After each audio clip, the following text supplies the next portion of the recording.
Foster Care Nation, listen up. This is Foster Care and Untitled Chapter. Strength for the powerless, courage for the fearful, hope and healing for wounded hearts.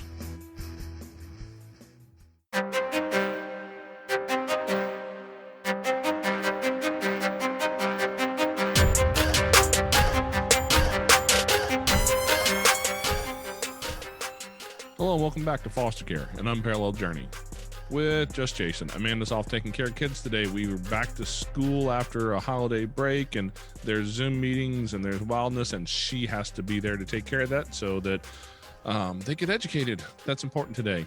And so as it happens, it's just me here today with my guest, Sheila Duncan. And I'm happy to talk to Sheila. She's the author of the book, Here's Trouble, and the follow-up book, Where There's Trouble, There's Hope, and the third book just now coming out, Trouble's in Trouble. Trouble is a dog that she had a book written about and a toy created about, and I saw Trouble the dog, as dogs go, stuffed dogs go. He made it onto the news. I'm just going to say that's a pretty awesome feat for a little inanimate guy, and he has brought a lot of comfort to a lot of people.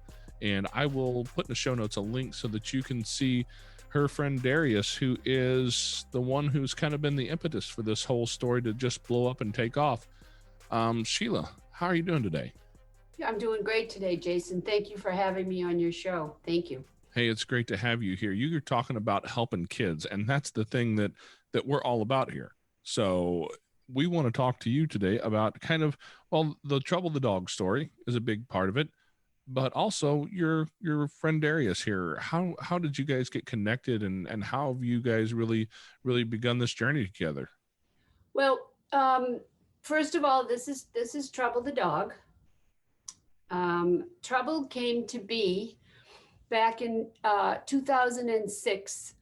My niece Kendra Duncan, we had lost a lot of family members to cancer.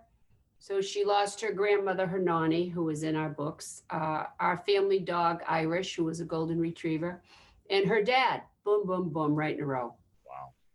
So she was at my house one night, and the St. Jude, she was just doodling, and the St. Jude telethon came on, and she looked up and she said, "Oh, I have to help those kids." And she just went boom, and she drew a little dog. She came on my computer. She came back, she said, his name's going to be Trouble and he's going to help kids. And I thought, wow, that's interesting. It was like one of those divine downloads that you hear about, on Oprah. Mm-hmm. And definitely meant to be, because people were drawn into this drawing, which was a series of circles. So fast forward, I was introduced to a toy manufacturer, toy licensor, through a neighbor of mine, who initially said, "I don't want to have anything to do with a dog named Trouble." And I said, "Ooh, can you just give me 10 minutes? Gave me 10 minutes of his time. At the time, we had a coloring book. Kendra had done like a little comic book strip about a puppy who was abandoned, a puppy who was rescued by a nanny, and a puppy who in turn paid it forward to also rescue other puppies going through a variety of problems. So he looked up at me, I'll never forget it, after looking at the coloring book, and he said, "I think you've got something here, but you need a children's book and you need a plush animal." And I thought, how am I gonna do that? So long story short, he connected me with his Chinese manufacturer, who would never have spoken to me if it wasn't for him.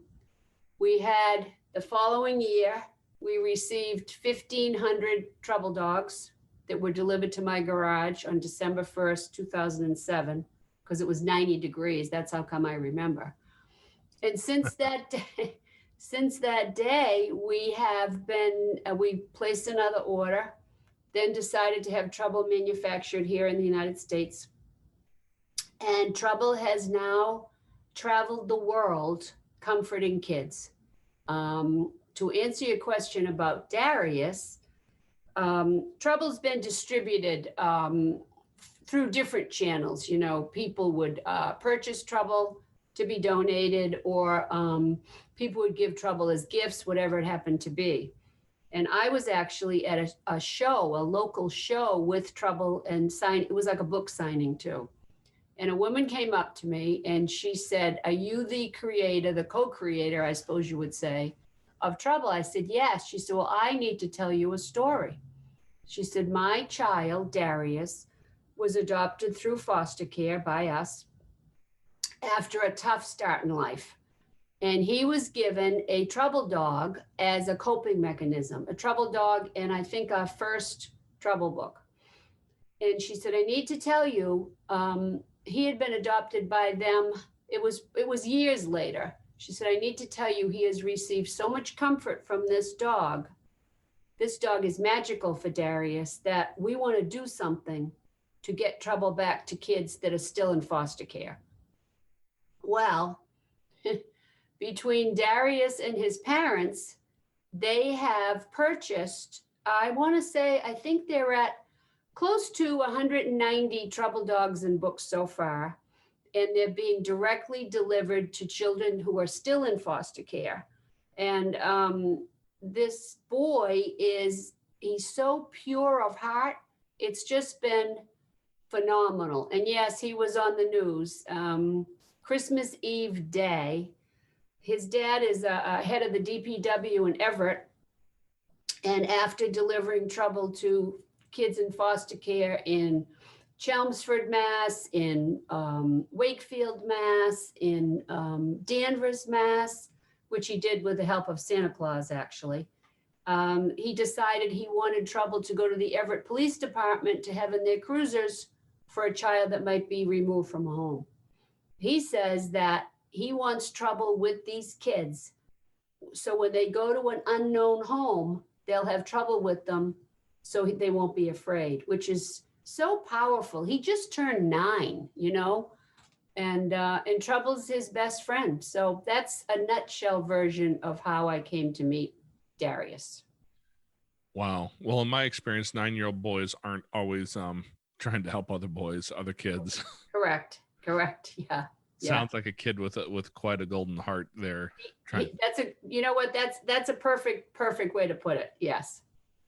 Yeah, because not every kid is wired that way, but it also sounds like he's been through his own level of trauma and learned to walk through it and found a way to do that, and that's really powerful for him to be able to do that. The whole story. Every time I see him, he brings tears to my eyes. This kid.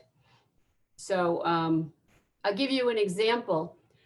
The day that I met him, he gave out, I've got pictures too, he gave out 77 Trouble dogs and books to kids who are still in foster care with because you couldn't do it at a party or anything, but with a drive-by. So a car would pull up, there would be a foster family with, children. Depending on how many kids were in the car, he would deliver, 2 dogs, 3 dogs, whatever it was. And then Santa Claus would deliver books and also gifts, because it was sponsored by the Salem Rotary. Well, towards the end of the day, one of the workers, or might have been an elf, I don't know, said, "So Darius, I wonder if Santa Claus will have a present for you." He doesn't miss a beat, and he says, "You know what? This is my present to be able to give Trouble to these kids, because I know how much comfort he's going to give them." So. Wow. Yeah. That speaks volumes. Now he's bringing tears to your eyes. That speaks volumes to his ability to work with really good people, especially when you have Santa Claus as your helper. I mean, yes, Santa Claus actually was Darius's helper that day. Yep. That says a lot about him. So this story has come about, and really, it's one of those things that we don't always understand what's going to help kids. Right. And I'm just curious, in your own life, you've seen this really help a lot of kids. How's that been for you to see this come around and become such a big thing? Because I'm assuming that you didn't start life with the idea that I'm going to create this. That's not where you started. No. The way that it came, and that's a very interesting question. The way this came about, I've never had children. My niece is like my child, I suppose you would say. We're very, very close. I call her my soul sister because she also is very pure of heart. And I mean, we were just, when I saw that drawing, I knew there was something special about the way that it happened because it was so instant. It was just boom, there he was. To this day, she says to me, I can't believe I chose the name Trouble for him. So it was almost like, whatever you want to call it, divinely inspired, divine download, whatever you want to call it. There's something really big happening with this. We had initially, we did a coloring book, and we also had little medallions made up with Trouble's image on the front. And then on the back, on the front, it said, Trouble says be tough. And on the back, it would say, where there's trouble, there's hope. This was in the very beginning. And kids would say, you know, I rub that medallion, it makes me feel better. And I thought, oh, that's, you know, that's really cool. Well, as time goes on, they're saying the same thing about Trouble. They tell me that, and you can't make this stuff up because, I mean, hundreds of kids have said to me, Trouble has an energy and I can feel it. I talk to Trouble and he answers me, you know? So whatever's going on here is really it's much bigger than me. Whatever your belief system is, this whole thing is much bigger than me. I had no experience with toy manufacturing or writing a book or any of that, you know? It's been a journey of meeting wonderful people such as yourself who let us tell our story, who lead for us to meet somebody else who wants to hear our story, you know? Absolutely. I've got a little guy who has a couple toys that talk to him already, and I need him to tell them to be quiet at bedtime. So That's maybe, correct. hopefully, Trouble's got some good bedtime manners. Well, yes, and Trouble though, Darius did tell me not too long ago. Darius loves wrestling, and he's crazy about John Cena, the wrestler, and The Rock, and all that kind of stuff. And he tells me that every once in a while, Trouble will get into a wrestling match, and you know he doesn't always win. He tells me so. Yeah, there's a lot of imagination, and Trouble allows kids to express themselves. You know, when they pick them up, when you think of what a real comfort dog does for people, Trouble does this 24/7. So if they have something to talk about, they will have Trouble and maybe hopefully go and speak with their caregiver or their parents. And Trouble allows them to feel safe to open up about what's going on in their minds. You know, if you walk into the psychology of all of this and listen to people like the information that Karen Purvis put out before she passed away, she had a lot of information about what this really means on the psychology side of finding ways to cope with problems, finding ways to connect with your emotions, finding ways to even reframe situations. And Right. that's where the title of your second book really hit me. Where there's trouble, there's hope. Yes. And I've seen the cover of your book there, where you have Hope who shows up as a character in the book. Yep. Here she is right here. Can you see it? Yep. She's right there. Yep. And Hope starts out, and this resonated with Darius as well. She starts out as a puppy who's never had a home, and she's rescued by Trouble and his posse of puppies. And they bring her back. She's found in a snowbank. And they bring her back to, Nani is a central character in our book series also, based on Trouble's, real grandmother and my mother. And she provides an unusual family, but it's a safe haven for these puppies to go to. You know, it's interesting that you have the character Nani in the book. That's a name you don't hear many people use these days. That's actually the nickname for our 13-year-old daughter. Is she's been Nani since day one. Isn't that funny? That's funny. Yeah. And we can't figure out when before Kendra was going to be born, we said to my mother, what do you think you're going to have this baby call you? She said, oh, I'm going to have her call me Nani. Well, my mother was a little Irish woman. So, Nani's Italian. We don't know how it happened, but Nani it is. Well, I know how it happened in our house. Her brother could not pronounce her name, and so it just went to Nani. It was easier that way. And it's Okay, always yeah, it's a great name though. Hey there, Foster Care Nation. We'd like to take a quick minute to step out of the podcast here and ask you guys for a little bit of support. If you could share an episode with people, friends, in a group, with family, anywhere where there's somebody who would like to hear this. Also, if you'd like to join us and support our mission, a couple dollars a month would be really helpful. You can find us on Patreon at patreon.com/fostercarenation. Now back to the show. But, you know, the idea of reframing people's situations, especially for young kids, of where there's hope, where there's trouble, there's hope. Yeah. Because my goodness, how many of these kids, you know, foster care and adoption is a lot of what we talk about. It's obviously where Darius came from. Yes. But you don't have to be a kid who came out of foster care or adoption to experience some trauma and some trouble and have to learn how to work their way through that. And the idea that you're bringing hope in as a central character so that kids can begin to reframe that story in their own mind. Yeah. Super helpful. What inspired that?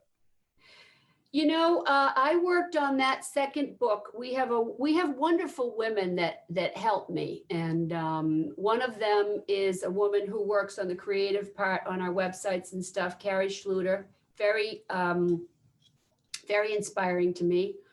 And another woman is Melanie Fleming, who she said, you know, Hope at that point was a puppy that Kendra and I worked on, but we hadn't really developed it.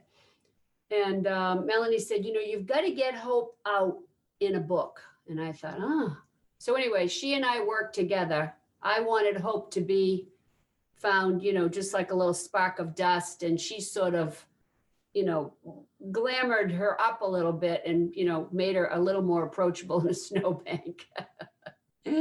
So I'm so fortunate, you know, to have these women. I have another woman too, who helps me keeps me in line with bookkeeping. And, you know, they all see the magic of what's going on with this little puppy, whatever you want to call it. So that's how Hope came to be, is that Melanie said, you know, kids need hope today. It's time to get this book out.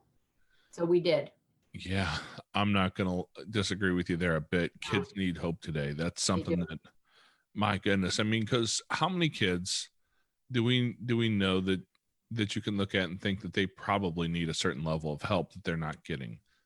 Oh, yeah. You know what I'm hearing a lot of lately, and this was actually even before the pandemic, is a lot of kids having night terrors. When I was a kid, we called them nightmares, but now they call them night terrors. And Trouble's been very helpful with kids going through stuff like that. And these are kids who have loving homes, you know, they have a mother and father, and it's just, kids are anxious today. I think kids today are more stressed, pandemic aside, than they've ever been. Absolutely.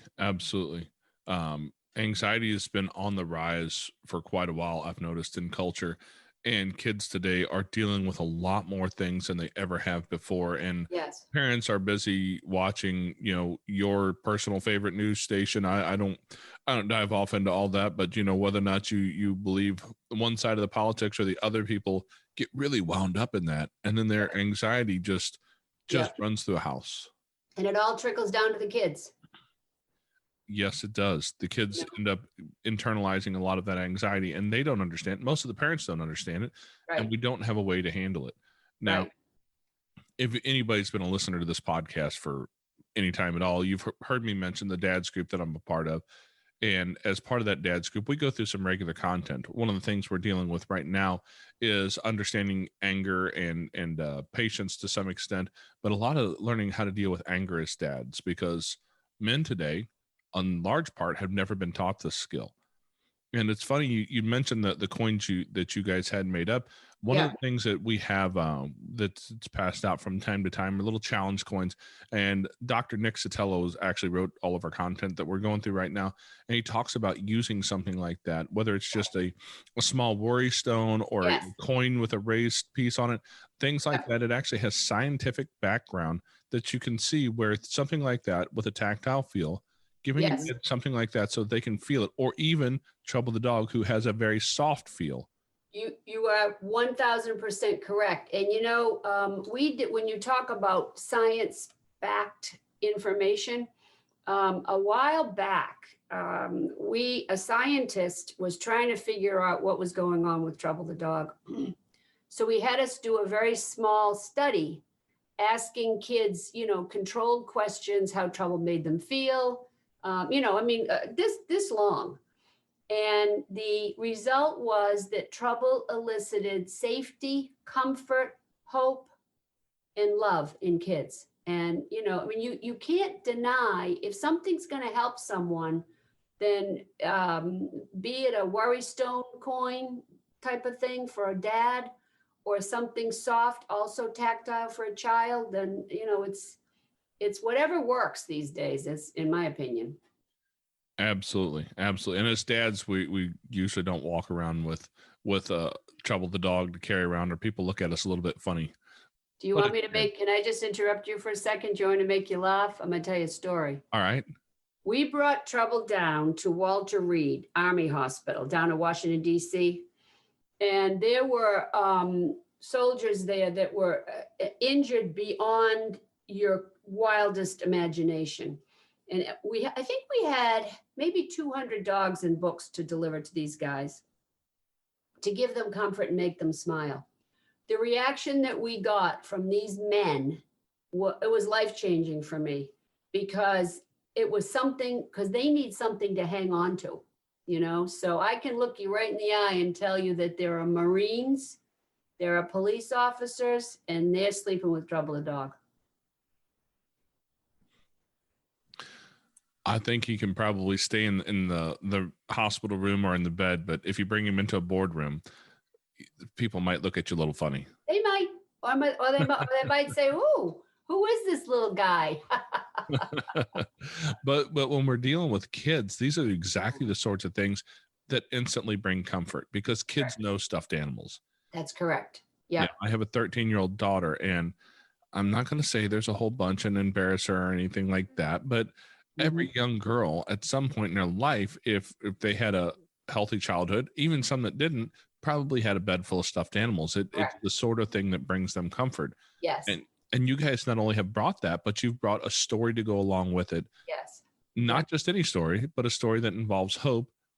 Correct. And the third book that you guys have coming out now, it sounds like it's brings some real life into it too, because the title being Troubles in Trouble. Yes. Kind of tells us what real life is. And as kids don't get a chance to experience that yet, they will, but that's a part of real life. We're all going to deal with that trouble.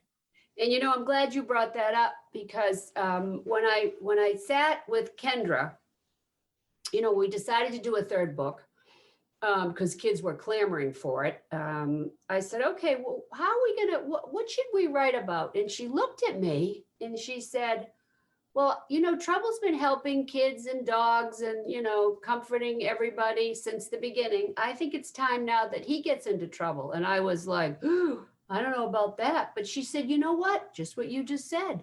It's real. It's life. He needs to get into trouble. And that's exactly what happened. Yeah, I have plenty of my own kids who can attest to that kids all get in trouble at some point, and being able to being able to realize that as a part of their life.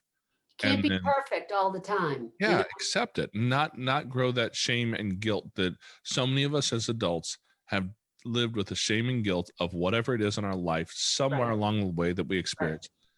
And they can learn to deal with that at a young age. And I think what you're doing here speaks volumes to what we as a generation and the generation before us and the one before that did not have in their life. True. It's true. And, you know, with this book, we introduce, which is part of the reason why we wanted to do it, a brand new character. And I don't know if you can see him on Trouble's nose. He's just a little tiny spark. And his name is Clarence. And he is a reflection of Trouble's emotions. So he lands on Trouble's nose, tries to keep him out of trouble. And what he will do is try to guide trouble. He knows if trouble's sad or nervous or worried or happy or whatever it happens to be. So we use this book to introduce him. And we also, can you see this page? So this is Clarence. His name is Clarence, and we call him, he's kind of cranky, so we call him a little orb with an edge. He's a little edgy, but he allows kids to point to his different images to point out their emotions. And that's what's happening, is that they will point and they'll say, can you get Trouble's book? I want to let you know how I'm feeling. And you know what? That's powerful to me, that they're utilizing not only Trouble to comfort them, but they're utilizing Clarence to let their parents or their foster parents know how they're feeling. That's one of those things that people of my generation probably are not terribly good at, and at least I'm not, I know. And that's part of the stuff we've been talking through and we're working through right now in the group I was mentioning, because as grown adult men, most of us have a difficult time connecting with our emotions. We're very either overconnected or underconnected. Yep. And most men tend to be overconnected with anger. Yep. And underconnected with the rest of them. And understanding that there's, some primary emotional states, feeling states: mad, glad, sad, and afraid. Right. We tend as men to be very connected with the mad and very underconnected with sad, glad, and afraid. Mm-hmm. And sad and afraid usually lead us towards anger because we're not connected with them. And as a child, as a kid, if you can learn to notice those states in your own mind, you can understand who you are, where you're at, and begin to connect with those emotions so you can handle them in a healthy way. Right. My God, aren't they going to be miles ahead of today's men when they become fathers themselves? Exactly. And I think the most beautiful thing about these stories is that, and this has been from the beginning. This has been from the very beginning, even when we just had the coins and we didn't have a plush dog, is that kids would say, could you give one of these to, let's say, Freddie, he's in a wheelchair. Could you give one of these to, Eddie? He's on crutches. And that's been a theme. And it's become even more powerful with Darius's campaign, because I had no idea it was going to become as big as it is now. He's really touching a lot of hearts. Oh yeah. And it sounds like it's a tool that's building a lot of empathy in young kids. And yes. All you have to do is turn on the news or talk to somebody about politics or COVID or anything else to realize how absent empathy is in the hearts of most of Americans today. Hey there, Foster Care Nation. If you'd like to find yourself in a group with like-minded people, head over to Facebook and you can find us at facebook.com/groups/fostercareuj. We've got a group over there where we talk about foster care, we talk about adoption, and we talk about all the things related. If your podcast player allows it, you can also reach down and hit that subscribe button so you get notified every week when we put up uploads. Every Tuesday, a new episode comes out. We'd love to see you next week. Now back to the show. Right, exactly. And the other thing too is that kids, it's almost when the foster kids know that this gift of Trouble the dog is coming from a child who, he says, I know how they feel and I want to help them. I know how Trouble made me feel. I know how they feel and I want Trouble with them. I mean, that's, takes your breath away. Oh, yeah. And it sounds like, you guys are really building that empathy muscle in a lot of kids. And that's going to change generations. And that's one of the things I talk about a lot, is that generational change, that legacy that we leave behind us. Because at the end of the day, there's 100% rate that you and I are not going to be here one day. Nah, we'll see about me. I don't know. I don't know about you, but I don't have a time frame picked out yet. But right, no, we're going to be gone. But what is our kids, our grandkids, the people who knew us, the people we lived around and worked with, our families, friends, what are these people going to say about us? What's going to be different in the world 100 years from now because of who we are today? And I often say that right now at this very moment, we have to stop and realize that we're writing our obituary. And it sounds to me as if you've really helped Darius figure out how to write that obituary from a very young age. he's a very, very special child. And I'm going to give you another example. For his communion, his first communion, he received gifts, from people and, checks and stuff. And he wanted to take that money to buy trouble dogs for kids in foster care. I mean, this is with no one prompting him. This is all from him. And he's going to inspire a lot of kids, I think. Trouble inspires kids, which, you have to say to yourself, trouble's so much more than a stuffed animal, Trouble is inspiring kids everywhere to help other kids. And my goal with him ultimately is to turn him into a cartoon series,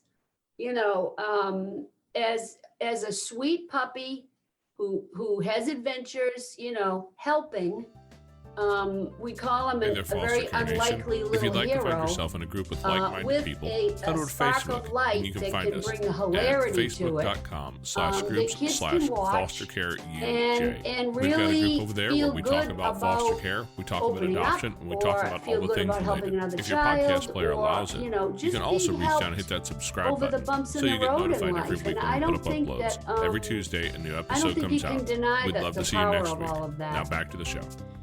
Absolutely not. If you look at our history, look at the archetypal stories, and the unlikely hero is one of them that connects with people over the decades, probably centuries if we were to go back far enough. But look at Pinocchio as an unlikely hero. Look at the Star Wars stories, the Harry Potter stories. Generation after generation has had some sort of archetypal story told about an unlikely hero that comes in from a difficult place, from a place of tragedy. And then changes the world. And of course, trouble started, he was abandoned, and this was Kendra's original story, that he was abandoned in a box in New York City with other puppies. The other puppies ran away and he was all by himself. So one of his slogans is, when trouble comes, you're never alone. Another one is, with his trouble, there's hope, and I could go on and on and on, but kids, they're drawn to this puppy for a million different reasons. So I'm just the wind beneath his wings, tell you the truth. One of the things that I've said time and again is that the wisdom of kids has taught me a lot. And this is another great example of that, where you just have some kids who are sharing wisdom that they don't even realize is wisdom. Maybe they're just too young and to be dumb enough to realize that they really can make a difference in the world. And all those little things that look like they might get in the way aren't necessarily obstacles. They're just the next challenge to overcome. That's correct. Yeah. They're amazing. They're amazing people. And I've had the privilege of meeting so many kids that really, they inspire me to keep going, because this has not been it's been a wonderful, magical journey, but it hasn't necessarily been an easy journey. It's just that I am, at every stop, propelled to keep moving. Definitely. Yeah. And don't we all need a piece of that motivation to keep us moving in a direction that makes the world a better place? Right. Because it's so easy in today's world to watch the news, to get angry about politics, whatever, sports. I don't understand it. I've never been a big sports guy, but my God, have I met some people who got upset about a call in a football game. Yeah, well, and at the end of the day, it doesn't make a difference. Nope. But if we can find the motivation to make a difference in the world. Exactly. Because so many people look at our world, they look at our politics, who want to holler at the politicians, and whether you think Trump is a genius or the devil, or you think Obama is wonderful or horrible, I don't really care. The truth is that neither one of them is going to make my life better. Nobody's going to make the world a better place other than me and you and Darius and the kids that you guys are helping with trouble, because that's when you start to change communities, is from the inside. Right. It's true. Yep. Yeah, it's a One, grassroots one, campaign. one step at a time, just one, we're doing it just one smile at a time, one child at a time. I love that because one child at a time means that one child is going to eventually grow up and be an adult. And that's going to be a parent and a grandparent and an uncle and a friend and a mentor. And every one of those is going to have such a long legacy left behind them because you sat down with your niece Yes. and took her seriously for a minute, and you guys created something amazing to change the world. Thank you. And she was very, it's interesting because she was very definitive right from the get-go. I said, what color is Trouble going to be? White? She said, no, gray. I thought, gray. But he could be a boy or a girl, some kids think he's a girl. He can be any gender. He can be any nationality. He can be anything they want him to be. So as I say, there's something big going on here, and I'm just glad to be a part of it. Yeah, it's always amazing to be part of something that's grown that big. So yeah. I gotta ask, at this point, this is where you're at in life. Yes. Where did you come from personally? Well, your own personal backstory. Well, my backstory is that I come from a family. My dad owned a restaurant and bar that wound up to be world famous because he was the first person to serve a drink in a 16-ounce glass. That was his invention. So people just love that. And I worked with him, and prior to that, I worked in the travel. I was educated as a teacher. There were no jobs. I went to LA, worked for a lawyer, came back, worked for a travel company. And then my father would say, come to work for me, honey. It'll be stress-free and work 3 or 4 days a week. I'll get you a puppy. Okay. Well, I went to work for him because the commute was too much. The travel business was just too much. And he, unfortunately, almost immediately was diagnosed with cancer. And he passed away 5 years later. So in a way, it was maybe meant to be that I came to work with him, because I wound up with my sister taking over the restaurant and everything. And then years went by, and there were a lot of things going on in our town. They dug up the streets for 3 years, so you couldn't physically get to the restaurant. That was a problem. They went non-smoking, and so people who smoked stopped coming, and on and on and on. So it was almost like the decision to sell was made for us. So we did. And shortly after we sold, then my mother was diagnosed with cancer. So, and shortly after she passed away was when Kendra and I were sitting in my living room here. And when she first drew Trouble the dog. So I think all paths for me sort of led to this little dog. What a journey of unexpected turns, because totally. Maybe if you go all the way back to training and education, you were probably trained to communicate well with kids. It could be, but actually I was a business education teacher, so it was just almost like, I suppose your journey winds up being what it's supposed to be. And I've been very tuned into different nuances throughout this Trouble journey. We've had a few opportunities to bring Trouble to a high level, but they've not been the right opportunities. He's so much more than just a character who gets into trouble. I said, he needs to help kids at the same time. And that's a piece that is becoming more and more important in today's world, I think. So, can he be a great cartoon character? Absolutely. Is he just a regular puppy that just gets into trouble? Nope. So I've not gotten myself into trouble yet. Let's put it that way. Yeah. That's good news that you haven't gotten yourself there yet. No, and I don't plan to either. So, all that glitters is not gold. So, yeah. Well, I'm glad you guys have kind of formed your own image in your own vision for what this is going to become in a way that's going to help kids, because the numbers don't lie. We have almost 500,000 kids in foster care right now at this moment. Yep. And those aren't all the kids in trouble. That's correct. My wife's own story is one of those stories where she was a kid who should have been in foster care. Yep. She did not. Nobody ever, the time frame she grew up in, people overlooked a lot of stuff, and she never ended up there. And today's world, I think we have a better system for catching that. Yep. But there's still a lot of kids who've been through so many struggles that should be in foster care, that should be receiving some sort of help and support.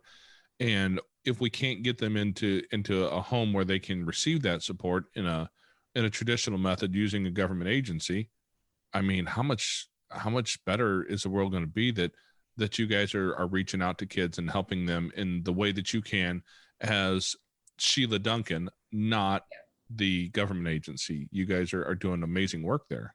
Thank you. And I picture, we've done a lot of work with bringing trouble to hospitals and that kind of stuff too. We've done a lot of team building events and things that, where a corporation will invite us to come to, Nashville or Atlanta or whatever, and we'll tell our story, and the executives then we have trouble dog houses, which are out of stock now. The executives can decorate the dog houses and stuff, and then the houses and the books go to a children's hospital. So I envision this cartoon with beaming into hospitals and foster homes, and also just homes around the world, to let kids know it's okay to talk about what's going on, that, what, maybe having a night terror is something you want to talk about, as opposed to just closing up. So I think of this cartoon as an opportunity, not even for kids that are in, quote, terrible trouble, but just kids that want to talk, that need to talk. And so it will just be so much of a larger reach, or a child that's in a homeless shelter, that maybe can't have a trouble dog to hang on to at that moment, but can still know that there's a puppy out there looking out for them, that's telling them it's okay to talk. Yeah, that's one of the things we've dealt with kids a lot, is understanding that we have to make it a safe place for them to be able to have those conversations. And Correct. you talk about the night terrors, and we've had some of that with some of the kids, because some of our kids saw things like murder happen in front of them at a very young age, and that led to the real night terrors. And the night terrors, that's so much more than a nightmare when they get to that point. They're not even really awake once you wake them up, they're still in the middle of that terror. Right. And learning to talk about that later. Right, exactly. And sometimes if kids could see these puppies going through things on a screen, on a TV screen, and foster parents or parents or whoever it is are sitting with them, then that opens the dialogue too. Because the puppies are experiencing different, we're going to call them adventures, but they're different things that might happen in life, that will open up the door for kids to talk. And this cartoon can be funny. This is not a deep, dark cartoon series. This can be funny. It's just got a level that is going to reach out to the kids and let them know, that what they're going through is safe to talk about. Yeah. Funny and real. Funny and real. That's the best way to put it. Yeah. Funny and real. Yep. Because life is hard. And a lot of these kids know that, even without having to have that conversation and explain to them. They know that because they've experienced it. That's correct. Yes, exactly. Yep. So, so you know what? It's all good. And I'll tell you, I'll tell you a quick story. One of the last team buildings that we did before the pandemic, There was a gentleman who was particularly kind to me, and he did a lot of camera work and stuff like that. And his boss was very kind to me too. And so he saw how the adults were reacting to trouble, but he had not seen a child's reaction.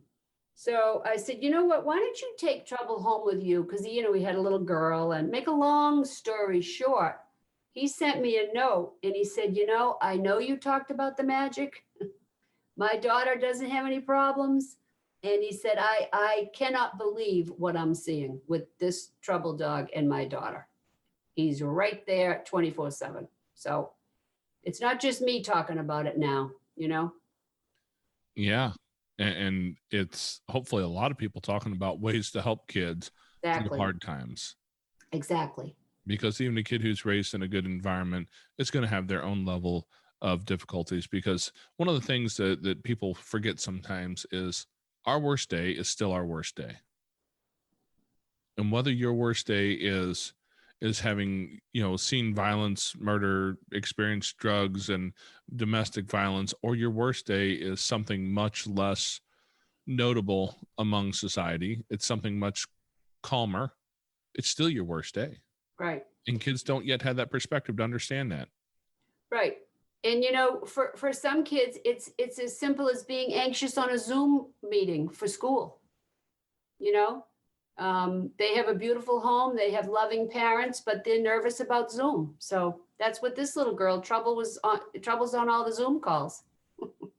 It's funny you mentioned that, because right at this moment on the other side of that wall, there's a little boy who is on a Zoom call that does bring him anxiety. See that? Yes. I get it. Yeah. I've seen it myself, and I don't understand why that brings him anxiety. I just have to know that it is. Yes. Find ways to help him cope through it. And it sounds like you guys are really, really working towards creating a way for parents, foster parents, adoptive parents, right, bio parents, whatever, to create that calmness so they can be more anxiety free in those hard times. Exactly. Well, and as you saw on the news clip with Darius, he said that, what does he say? Trouble makes him feel safe all the time. It works for him. He says, definitely, So, yeah.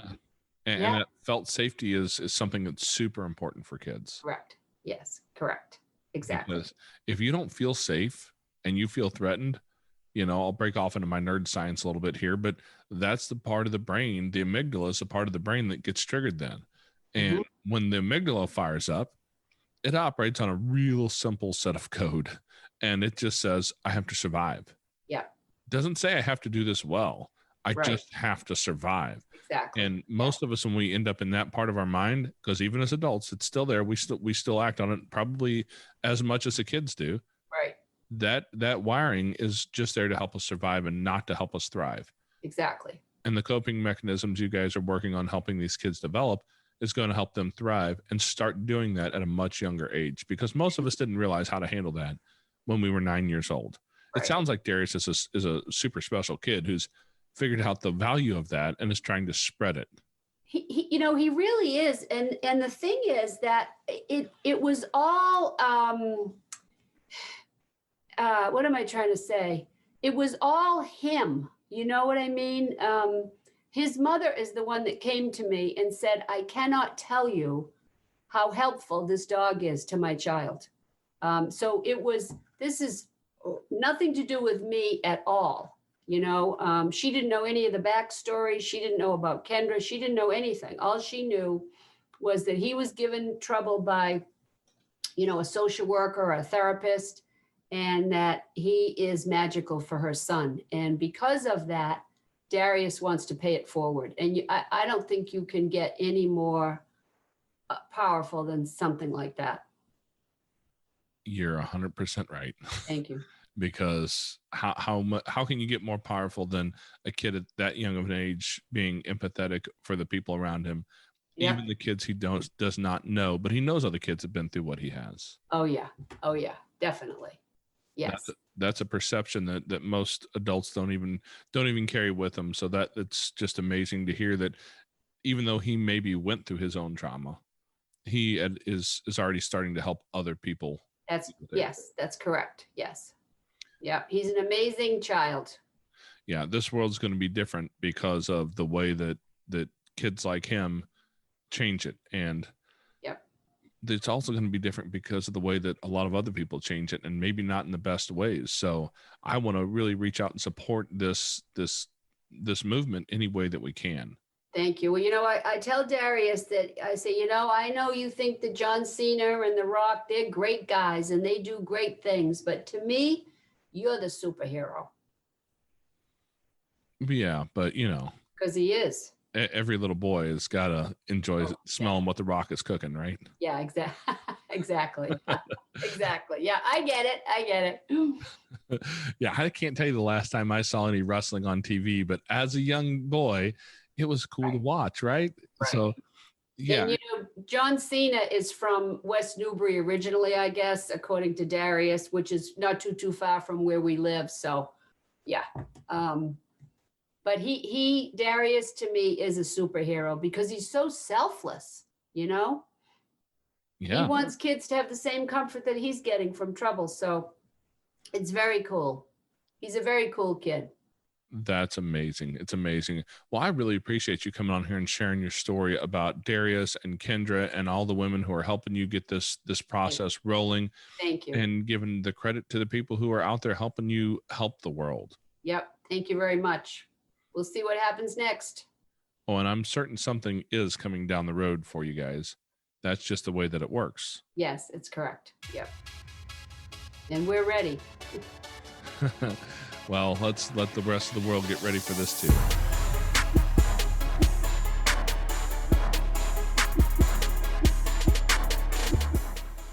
Okay, Foster Nation, thank you for listening to Sheila's story. Now take her knowledge and wisdom to heart so you can create love and healing in your family and community. Be sure to come back next week. We have new episodes every Tuesday. If you would like to share your story as a guest, you can reach us at fostercareuj@gmail.com. We're setting up a new email address that is active now as well. You can reach us at jason@fostercarenation.com as well. You can connect with other like-minded people on Facebook at facebook.com/groups/fostercareuj. And don't forget, we have a Patreon where you can support our mission for as little as $5 a month. It's at patreon.com/fostercarenation. The links to everything are in the show notes on your podcast player or at fostercarenation.com, especially the stuff to find Trouble the dog so that you can either buy one for your kid or a child that you know, or donate one to a kid that needs help. And as always, you are so super awesome. I think you guys are cool. Yeah. Thank you for listening. Thanks.